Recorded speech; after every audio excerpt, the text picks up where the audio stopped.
select talent plenary. Ito, kagaya mo, isang assumptionista rin po yung aakyat sa ating entablado ngayon. Ka-school ko siya, pero we do not make tusok-tusok na fishball. Okay? Siya po yung nag-aaral sa Assumption College mula elementary hanggang college. Siya po yung nag-graduate ng cum laude ng business management. At ito rin, meron siya isang prangkisa mula sa ating isa sa ating speaker ngayon, Peanut World. Also. Peanut World in Cartimar and Pasay City. Meron Star din City. siyang Aqua Quest water refilling station sa Boni, Mandaluyong. O yan. Lahat na. Chal, give me isang clue naman kung sino siya. Isang clue naman kung sino siya. O ganito, nasa traffic kayo. Super traffic, tapos jump pack yung FX. Bigla na lang may maririnig kayo. Ang tambalan ng isang balasubas at balahura. Oh, ano yan? Heard over at 90.7 Love Radio during the gridlock hours of morning traffic, serves as a double serving of espresso.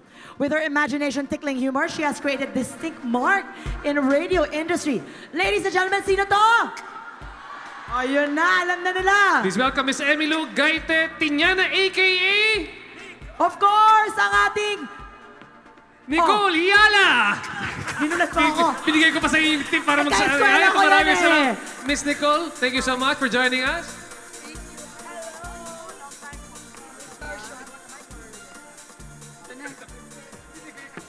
Hello. Yan.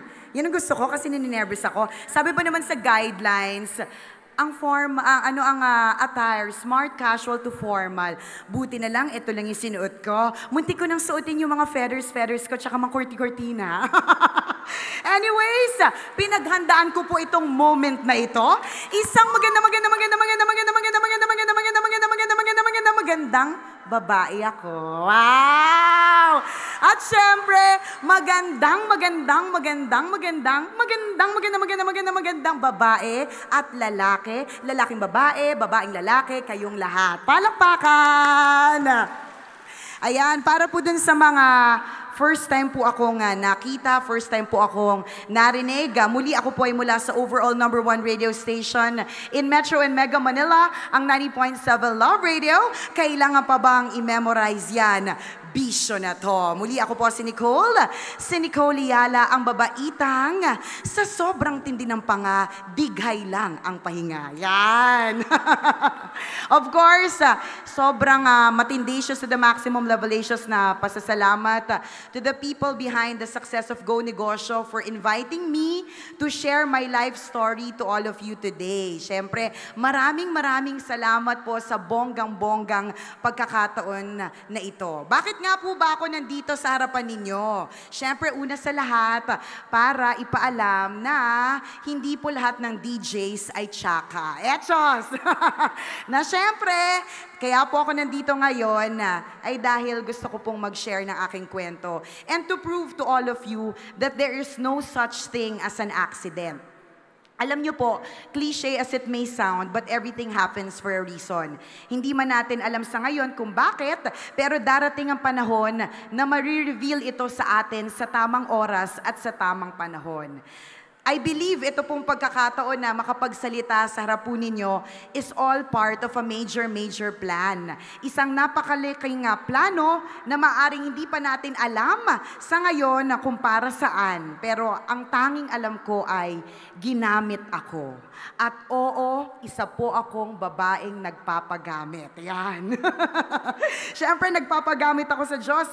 Ginagamit ako ngayon upang iparating sa inyong lahat na kung ano man yan na pinagdadaanan po ninyo, mapabonggacious man o mapahindi masyadong kagandahan, magtiwala at manampalataya na dadalhin ka nito kung saan ka dapat makarating. Siyempre, bakit ko ba ito sinasabi?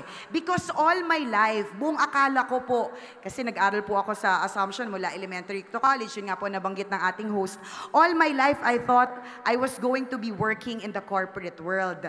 I have pictured myself to be walking in the halls of Unilever, Procter & Gamble, o di kaya Nestle, na naka-high heels with matching perfect hair and perfect makeup. Sa utak ko, ganun ang dapat na maging itsura ko. Pero, hindi ganun na nangyari, di ba? Eto na nga, araw-araw nyo na po akong naririnig sa radyo for the past 10 years. Ano po ba ito? Coincidence? A matter of my doing? Choice ko ba? Hindi ko po siya choice. Ito po ay fate, destiny, and part of a great big plan. Kaya eto, ikakwento ko po sa inyo. I will show you and I will walk you through my blueprint. Alam niyo po, every time I get to be asked how my life as a Love Radio DJ started, I would always go back to the turning point where my heart was shattered into 75 million pieces. 75 million, binilang ko po effort isa-isa. 75 million, effort akong bilangin. Dinurog po yung puso ko ng isang lalaki. Oo, dinurog niya po ng bonggang-bongga. Yung puso ko, parang nilagay niya po sa blender, tapos shinake, ganun kadurog. Tapos pakadurog, binilang ko. So thus, 75 million. Dinurog po yung puso ko ng isang lalaki. Boyfriend ko noon, may karelasyon, hindi ko alam. Tanga. Yan. Hashtag tanga, nakakalurke. Bigla na lang siyang nag-disappear sa aking life. Kunyari, magka-date pa kami ng Friday. Okay naman, nagte-text, ayos, sweet na sweet. Pagdating ng Saturday, biglang nawala nang hindi ko alam. Ano ba ito? Nakidnap? Kinuha ng Abu Sayyaf? Kinuha ng mga monkey? Kinain ng balyena? Ano? Saan napunta? Hindi ko alam. Only to find out from a friend na yung kanyang real girlfriend ay dumating na galing sa Japan. Hashtag tanga, 2 years yon. Hindi ko alam. O, diba? Kung babalikan ko po at i-rewind ko yung mga pangyayari, hindi ko talaga akalaing yung pagkasama-sama at pagkasakit-sakit na experience na yon, yung magdadala para sa akin sa mundo ko ngayon. Yung akala kong malaking sumpa at parusa noon, siya rin palang blessing. Alam niyo po, napaka-vocal ko po sa Love Radio about how I started on air. Napaka-vocal ko sa love life ko. In fact, nung nagsisimula po ako sa Love Radio, lahat po ng adlibs ko tungkol sa mga ex-boyfriend. Galit na galit po yung isa kong ex-boyfriend. Bakit daw siya pinapatamaan? Sabi ko, excuse me, ikaw lang ba ang naging ex ko? Ganda! Sabi ko, hindi lang naman ikaw yon. Pero I was really vocal about it. In fact, yung dahilan kung bakit ako napunta sa Love Radio, siya yung inspiration ko behind the punchline na ginawa ko para sa lahat ng aking mga naging ex-boyfriend. Mahal ko kayo noon, maglaway kayo noon. Ganda talaga! Opo, mga kabisyo, naloko ako, pinagsinungalingan, at wasak na wasak ang pakiramdam ko noon. Siguro masasabi ko na yun po yung isa sa mga pinakamasamang panaginip ko. And for sure, marami po sa atin dito yung nakaka-relate dahil at one point, meron pong nanakit at meron pong nagwasak sa ating puso into 75 million pieces. Try nyo bilangin, nabibilang naman. You see, alam nyo po, when we go through something difficult, the first thing that would pop in our heads would be the word change. Gusto mo talaga ng pagbabago para makatulong makapag-move on, di ba? Aminin nyo na, kapag bagong break kayo, magpapagupit kayo, o kaya magpapakulay ng hair, o kaya ipin nyo, o kaya magpapabraces kayo. Yung isa kong kaibigan, nung bagong break, nagpaahit ng kilay. Isang kilay lang. O, di ba? Nagkakatol yung kaibigan ko. Yan ang mga friends ko. yun ang ginawa niya. Kasi every time na meron nangyayari, you want change. And in my case, nung nasaktan ako, I prayed for a change of environment. Alam niyo, notice that I use the word pray instead of choose. Because I believe that even before we were born, the Lord has already carved out our lives at the palm of His hand.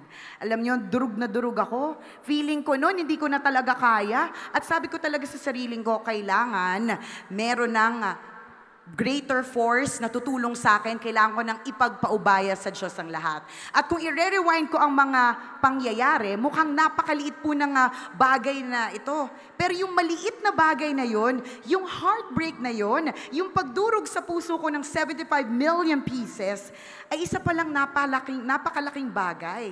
Kung titingnan mo ngayon, intense, gravacious to the maximum leveracious. Sa sobrang intense, eto yung dasal ko nung galit ako at mainit ang ulo ko. Sabi ko, Lord, bakit naman po ganun? Mabait naman po ako eh.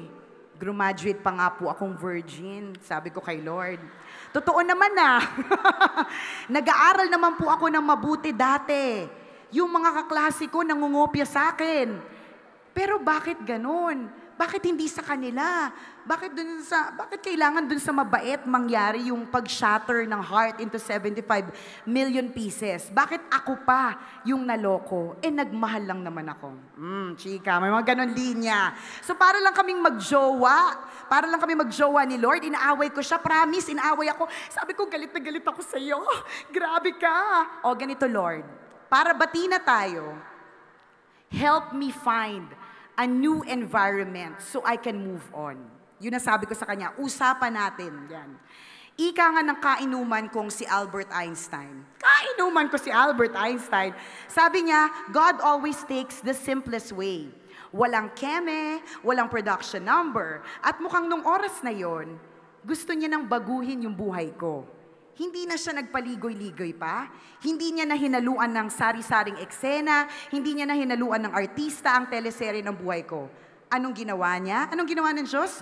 Winasak lang naman ang puso ko into 75 million pieces. Yan. Winasak lang naman niya ang puso ko. Simple at walang arte. Puso na yan. Wala ka na magagawa kapag kapuso. I didn't have anything with me at that time except for my faith. But how do you even start to define faith? I do not know how exactly, but let me share you this. It was Monday. Isang araw matapos ang LQ ko with God. Sunday kami nung nag-usap ng Diyos eh. Out of the blue, sabi sa akin ng mami ko, anak, alam mo, meron ako narinig sa radyo na pa-audition ng disc jockey sa Love Radio. Sabi ko naman, ano naman ang gagawin ko doon, ma? Hello, ma, katulpa, sabi ko sa mami ko. Katulpa, mother. Anong gagawin ko doon? Una sa lahat, may job po ako sa bangko. Pangalawa, anong gagawin ko doon? Hindi ko nga alam kung ano yung Love Radio. Malay ko naman doon, di ba? Hindi ko nga alam kung anong gagawin doon at anong ginagawa ng mga tao doon at hindi ko talaga alam kung ano ang Love Radio. But for some reason, I found myself walking through the doors of the Manila Broadcasting Company. Dahil nga business management po ang natapos ko, first time ko nakakita ng radio equipment, ng mga headset na malalaki at ng acoustic board. Para ako nag-field trip at kinilabutan. Kasi naalala ko yung LQ namin ni Lord. Diba sabi ko, Lord, para bati na tayo, bigyan mo ko ng environment na ibang-iba kung nasaan ako ngayon. Sabi ko, hala? Kinilabutan ako, eto na ba yun? Eto na ba yung bagong environment na hinihingi ko? I asked, and he simply responded.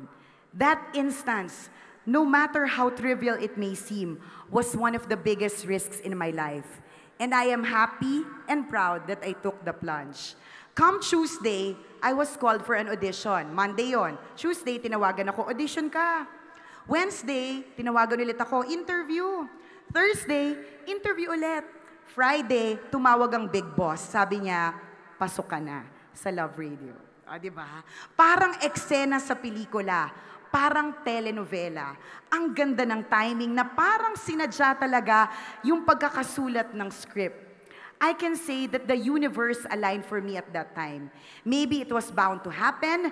Maybe this was where God has intended for me to be. Pero gaya ng sa pelikula at telenovela, syempre hindi masaya ang kwento kung walang kontrabida. Hindi rin marirealize ng bida ang mga kaya niyang gawin kung walang pahirap. So ang nangyari po, nag-training ako for 3 months bilang wala naman po akong idea sa broadcasting. Along the way, yung isa po sa mga DJs na mentors ko, ang sabi niya sa akin, alam mo, kahit kailan, hindi ka magiging isang magaling na DJ. Sabi niya sa akin. Bilang wala nga ako pong alam sa broadcasting background at wala rin akong signature na tawa, yun yung paulit-ulit, araw-araw niya sinasabi sa akin, hindi ka magiging magaling na DJ, walang makikinig sa'yo, wala kang kwenta. Yun ang paulit-ulit niyang sinabi. Kasi po sa Love Radio, crucial po na ang bawat DJ meron pong signature laugh. Yung yung signature na laughter na yon, crucial yon. Hindi ko po yun nagagawa. At hindi ko po yung nagagawa when I was being trained. Kasi, noon pa man, pag tumatawa ako walang sound, ganun lang. Para kung clown, no? Di ba? Walang sound. So, isipin mo how difficult that was for me na mag-create ng laugh. Pero sabi ko sa sarili ko, imbes na pagpatalo, inaral ko talaga yung tawa ko kahit saan. Sumakay ako ng jeep, bumibili ng sago, kumukuha ng fishball sa CR. Plinactice ko yung tawa na yon. It took me 3 months before I could develop my own signature laughter. At yung laughter na yon, binayaran ng talk and text. Chika, di ba? Galing ni Lord. So after 3 months of training, dumating na yung bigayan ng board work. Sabi ng boss, lahat ng mga DJs, yung nag-training, halika na, bibigyan ko na kayo ng assignments kung anong oras kayo. Eto na, binanggit na lahat ng oras. 12 midnight na, hindi pa nababanggit yung pangalan ko. Sabi ko, oh my gosh, bakit wala okay? Yung pala, wala naman pala talaga akong assignment. Ako daw yung sasalo sa DJ pag may sakit. Ano yun? Lord, sana po may DJ na magkasakit. Para po maka-area ko. Di ba? Yun yung sabi ko, ang ginawa ko, naggulong-gulong, umiyak. Umiyak ako. E naawa yung boss. Sabi niya, sige na nga, bigyan na yan ng board work. 10 p.m. to 12 midnight. E noong mga panahon na yun, wala pa po si Papa Jack. Pag sinabing 10 p.m. to 12 midnight ang shift mo, ibig sabihin nun, ikaw yung hindi pinapakinggan kasi yung mga tao tulog na. Hindi pa masyadong uso yung call center nun. So yung mga tao, busy na nun, tulog na, 10 p.m. to 12 midnight, dun ako dinala. Sabi ko, pwede na to. Okay na rin kesa wala. Pero pwede rin, nasabihin ko sa mga boss na, Sir naman, cum laude kaya ako, student council president pa. Bakit ito lang na pala akong trabaho? Pwede ako magmaganda noong mga panahon na yon, pero hindi ko ginawa. Dahil hindi ako ganun pinalaki ng mga magulang ko. At hindi naman pati po ako kakinisan. Magmaganda ba kung hindi ka naman masyado makinis? Nakakahiya, di ba? Naniniwala po kasi ako na ang pagpapakumbaba ang magdadala sa iyo ng tagumpay at hindi ang yabang or credentials o awards noong unang panahon. Saka kung humble ka, mas open ka sa mga bagong mga kaalaman at sa makatuwid, mas mag-grow ka as a person. Kaya ang ginawa ko, ginalingan ko talaga ng bonggang-bongga. Sabi ko sa sarili ko, ipapakita ko talaga sa inyo na hindi ako pang madaling araw na walang nakikinig. Awan din Diyos. Nailipat po ako sa morning shift. After some time, ayun na, binigay na po sa akin yung morning shift. And the rest is history. Ayun na, napapakinggan nyo na po ako sa umaga. Pero hindi pa po nagtapos doon. Grabe, alam nyo po ang challenges na babanggitin ko ngayon. Hintay po kayo, 7,789. Binilang ko ulit. Saglit na po. Pero hindi nagtapos doon ang mga challenges na dumating. Siyempre, marami pa pong iba. And I am not ashamed to tell you na ang partner ko po, kami po ni Chris Chuper, nung nagsisimula po kami, kahit kape lang po, kahit wala pong bayad, kahit 50 pesos lang po, pamasahe, tinatanggap po namin yung racket na yon kasi po nag-e-enjoy kami. There was one instance na we were invited. Ganito rin po kalaki. Large crowd po sa Camp Aguinaldo. Grabe, nung tinawag pa lang yung pangalan namin, yung mga tao nagsisigawan, feeling ko concert. Tuwang-tuwa kami, di ba? Standing ovation. Naging maganda yung takbo ng talk. Sobrang masaya po lahat na nakinig sa amin ng araw na yon. Maliban lamang sa isang bagay. Kaming dalawa po ni Chris Chuper, hindi po kami makauwi agad. Bakit? Sa simpleng kadahilanan na ayaw po namin na lahat po ng pumalakpak po sa amin makakasabay po namin sa jeep. Sabay kami pa para papuntang Cubao, di ba? Parang some sort of kind of nahiya kami ng slide. So, yung seminar po natapos ng 4, 8 p.m. po naglalakad-lakad pa po kami sa Camp Aguinaldo, hoping na wala na pong estudyanteng nakakalat. Ganun na nangyari. Lagi po namin kinikwento ni Chuper yun on air at hindi po namin kinakahiya kasi yun po yung humulma sa amin. Dumating yung point na noong mga unang panahon, hindi po kami maka-afford ng mineral water kasi mahal po. Kasi po yung mineral water sa stasyon namin, nakalagay lang po doon sa office po ng boss namin. Paggabi po, sarado na po yung office ng boss namin. So paggabi, panggabi nga ako, 10 p.m. to 12 midnight, gripo-gripo lang po. Doon ko na po napatunayan, matibay pala po ang aking sikmura. Lagi namin kinikwento yon. Pero lagi kong sinasabi, kung mahal mo ang ginagawa mo, kahit anong mangyari, gagawin mo ang lahat para lang sa trabaho mo. Una, dahil nga mahal mo ang ginagawa mo at nag-e-enjoy ka. At pangalawa, dahil alam mo sa sarili mo na ito talaga yung gusto mong gawin. Alam nyo, kung maldita ako at brat akong pinalaki, sana nag-tantrums ako. Sana nag-agree na lang ako sa mentor ko na, oo nga, hindi naman talaga ako marunong sa trabahong ito. E di sana, sinisi ko yung mga magulang ko sa kakulangan namin ng pera, kaya hindi ako makabili ng kotse pang trabaho. I could have, but I chose not to. Hindi ko po yun ginawa. Alam niyo po, malakas talaga lagi yung pakiramdam ko na may nilulutong napakaganda si God para sa akin noon. I didn't know what it was or how it was going to be, but I just knew it. And that I shouldn't give in, I should not surrender that easily. You see, if you have faith in your heart, making a choice wouldn't be so difficult anymore. Because you know things are happening the way it should be. And because you know you have your God and He's got your back.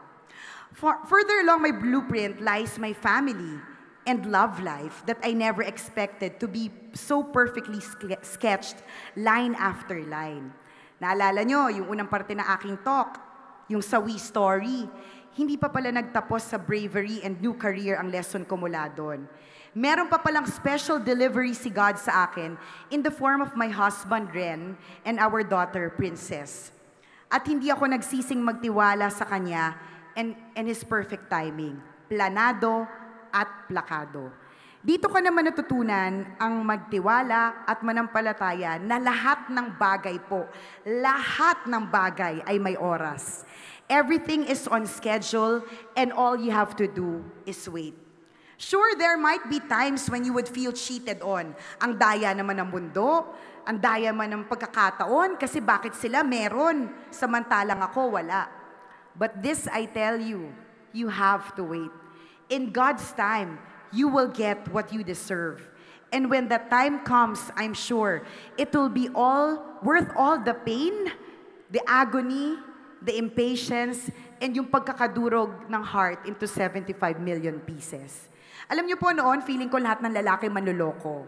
Pero na-realize ko, hindi naman po lahat ng lalaki manloloko. Kasi yung iba, mandarambong, mandurugas, at manyakis. Kaya, hindi ko po talaga inaasahan na darating sa buhay ko ang aking asawang si Ren. Kasi syempre, galing ako sa masalimuot na mga relasyon at hindi ko na gaanong inaasahan na may darating pang matinong lalaki para sa akin.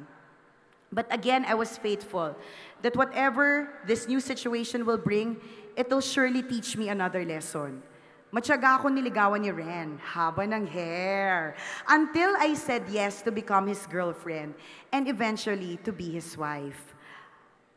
Grabe. Alam niyo sa asawa ko, siya yung nagparamdam sa akin na ganito pala tratuhin dapat ang isang babae. Wow! Haba ng hair, umabot hanggang Taiwan.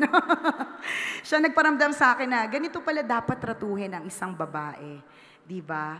Later on, it will be revealed that Ren, before I came along, prayed to Santa Clara for the right person and for the right partner.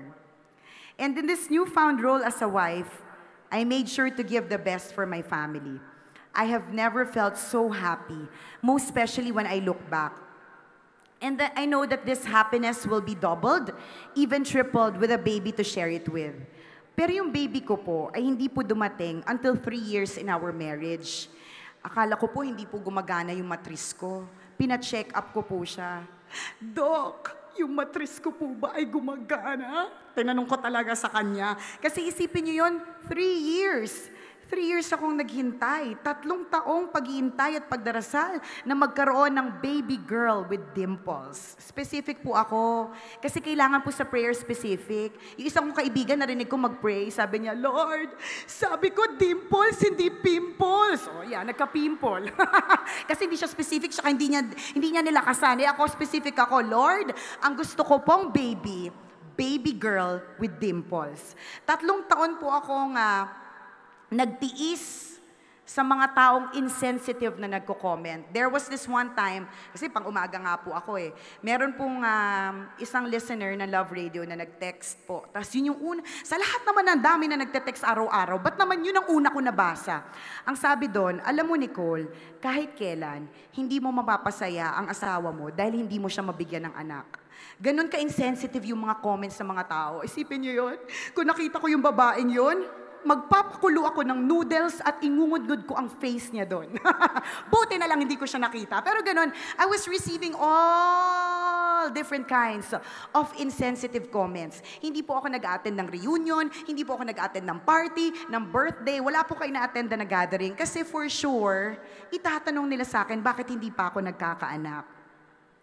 Seriously, really wanted to have a baby that time. So much so na nag-promise pala itong si Ren, yung aking asawa, na kapag nabuntis ako, i-renew niya ang vows ng aming marriage and he will give me a Hello Kitty wedding.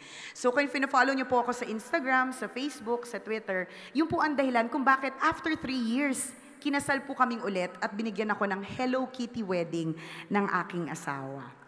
Kasi nga, binigay sa amin si Princess in God's perfect time. Nothing worth having comes easy. This I learned in this segment of my married life. And now that I have the family that I have prayed for, I always make sure that I have the time for them no matter how busy my schedule can get. Kahit nakulang na po ako sa tulog, I do not deprive Princess of the quality time that she deserves. Kung dadaling ko po siya sa trabaho, at pwede, dinadala ko po siya. Dala ko po siya ngayon. Ayun po siya. Yan. Dala ko po yung aking baby. At kung hindi ko man magawa yun, sinisiguro kong binibigay ko sa kanya yung tamang oras kapag nasa bahay ako. Kahit mukha na po kong eye bags na tinubuan ng tao sa sobrang puyat. I make sure that I spend quality time with her. Ngayon, ipinagdarasal ko naman po kung paano ko mapapalaki si Princess, kagaya ng pagpapalaki sa akin ng aking pinakamamahal na mommy. Out of all the faces of love that I have encountered in my journey, itong love ng aking nanay ang pinaka-paborito ko. Yung love niya kasi is balanced. Hindi po ako lumaking spoiled, hindi po ako lumaking clingy, hindi rin po ako lumaking palaasa. I would often consult with my mom on how I should raise Princess the way she has raised me because she did it so well. She really taught me the value of hard work. She has also taught me how to bloom where I was planted and make use of whatever resources we'd have because we weren't well off to start off with. Yung daddy ko po suffered from an illness when I was 8 years old, kaya yung mommy ko lang po ang breadwinner and the pillar of the family. Dahil dito, hindi rin po naibigay sa akin ang karamihan ng gusto ko. Although I was blessed with the privilege of being able to study in Assumption College, siguro magtataka kayo, ba't niya sinasabing wala silang pera, bakit siya Assumptionista? Assumptionista po ako because my mom worked there. At meron pong privilege na kung sino po yung anak niya, makakapag-aral doon. And everything else we had to work extra for. Alam niyo po, it came to a point na para masabing makapag-Jollibee lang kami, maghahati-hati kaming magkakapatid sa isang burger. Meron din pong instance na naputulan kami ng kuryente sa bahay. Sabi ng mama ko, "Ops, huwag kayong gagalaw para hindi isipin ng mga kapitbahay na may tao sa bahay." Alam na, mana-mana lang yan. Nanay ko ganun mag-isip, di parang ganito na rin kasi talaga ako mag-isip. Yun ang sabi ng mami ko, napakadaming challenges, promise na dumating. Given our situation, all I could think of was to study harder. Kasi pag nag-aral ako ng mabuti, gagraduate po ako ng cum laude. Pag at least cum laude ka, mas madaling maghanap ng trabaho. O di naman kaya, trabaho na mismo ang hahanap sa'yo. And so, yun na nga ang nangyari. Nakapagtrabaho po ako agad, natulungan ko ang nanay ko na pag-aralin ang mga kapatid ko. I know I can never thank God enough, but taking good care of my family is one step closer. Having said this, I gave my mommy a water station. Binigyan ko po siya ng water station business to get busy with. Kasi alam ko po na magre-retire na po yung aking nanay, so binigyan ko po siya ng AquaQuest. And also, I have 2 Peanut World outlets in Star City and in Cartimar. Visit po kayo doon dahil ang mani ni Nicole Yala, masarap. Yan. Yun na yun. Basta, gets yun na yun. So, the Peanut World franchise is now being managed by my husband. O, di ba? Sabi nga nila, you cannot give what you do not have. Ang yaman ko sa kasiyahan at pagmamahal. Kaya ito po yung mga simpleng businesses na ito po yung naisip kong paraan to give back to my loved ones. In this part of my blueprint, I have learned that running or starting up a business ay hindi rin pala naiiba sa totoong buhay. You have to find your passion and work from there. Plan carefully, but be open to changes. Welcome changes anytime because that is how you and your business will grow. Siyempre, do your research and never stop learning.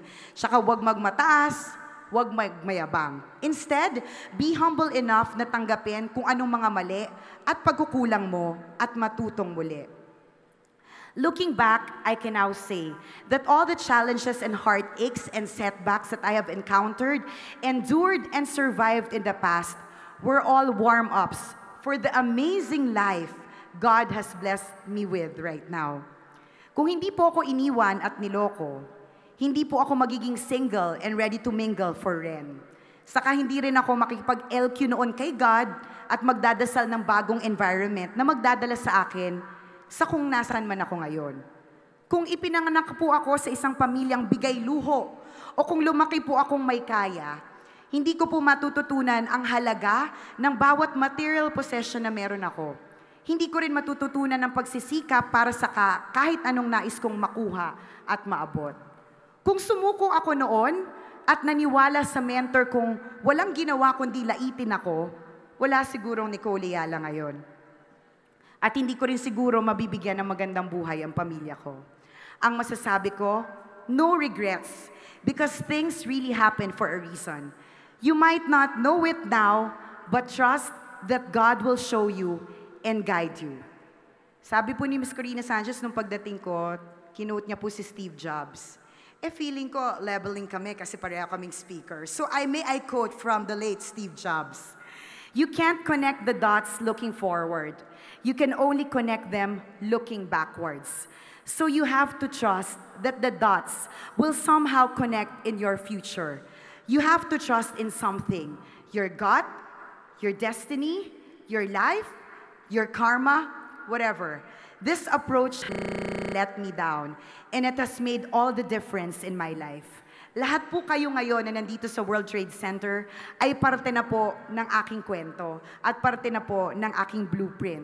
Para sa kadahilanang hindi pa natin alam, pero I'm sure meron talagang dahilan, katulad ng kanina ko pa na i-share. Masaya po ako na na-share ko ang kwento ng aking buhay, and I hope I have shared enough to stir something in you today. Keep moving forward. Trust, hope, and always pray. Maraming salamat po.